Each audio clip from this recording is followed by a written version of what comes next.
جابوي براسي اگر تو پەیوەندیت لەگەڵ ئەڵڵایە جەلە جەلالوو بتەوبێ بەهۆی نوێژەکانتەوە چونکە دەستپێکی پەیوەندیەکانی عەبد لەگەڵ ئەڵڵایە نوێژە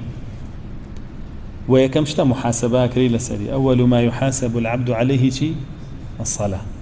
إن صلح صلح سائر عمله وإن فسد فسد سائر عمله یەکەم شت ئینسان محاسبەکری لەسەری نوێژە ئەگەر نوێژەکەی چاک بێ هەموو کردارەکانی تری چاکە بێ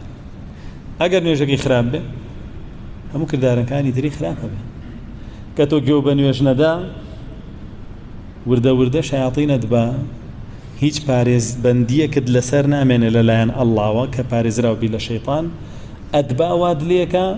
لەگەڵ هەموو کەسێکی باشە تۆ شەڕ بکەی ئاژاوە بگێڕی تەنان لەگەڵ ماڵ و مناڵەکەی خۆش بەڵام کە نوێژەکەت پاراست نوێژەکە ئەو پارێزە لەوەی کە بڕۆی شەیاطین بدبە ئاژاوت پێ بگێڕێ لەگەڵ هەموو کەسێکە بەتایبەت ماڵ و مناڵەکەی خۆت جا بۆیە بەڕاستیەوەی بینی خۆی و خوا باش بکە خوای پەروەردگاریش بینی ئەو خەڵکی باشەکە ئەولاترین کەس کێیە کە بینی باشکە لەگەڵی ژنەکەیەتی بەهۆی چیەوە بینی عەبد و خوای پەروەردگار باشە بێ بەهۆی نوێژەوە بەهۆی نوێژەوە بینی عەبد و خوای پەروەردگار باشە بێ ئەقیم الصلاة لذکری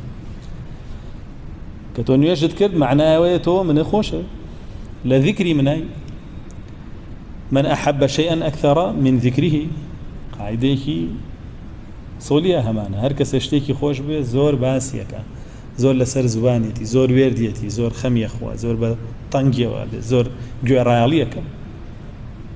کەواتە نوێژەکە بۆ ذیکرە علامەتی ئەوەشە کە تۆ ئەڵڵا جەلە جەلالوهو خۆشەوێ بەو شێوەیە ئەڵڵا جەلە جەلالوهو بینی خۆی لەگەڵ تۆیە باشەکە و گرنگیت پێدا و پشتیوانی تەکا و سەرکەوتوو تەکا لە کارەکانتە